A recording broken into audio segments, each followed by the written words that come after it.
Moderate mag. 4.3 earthquake 54 kilometers north of Nanao, Ishikawa, Japan, on Friday, May 5, 2023 at 5:38 p.m. local time, according to the RaspberryShake reported.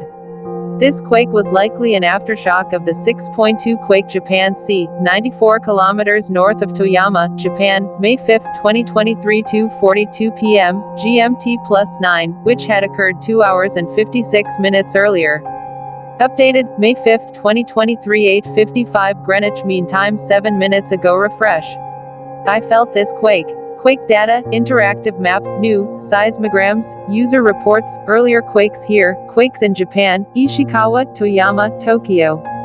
Moderate magnitude 4.3 earthquake at 10 kilometers depth.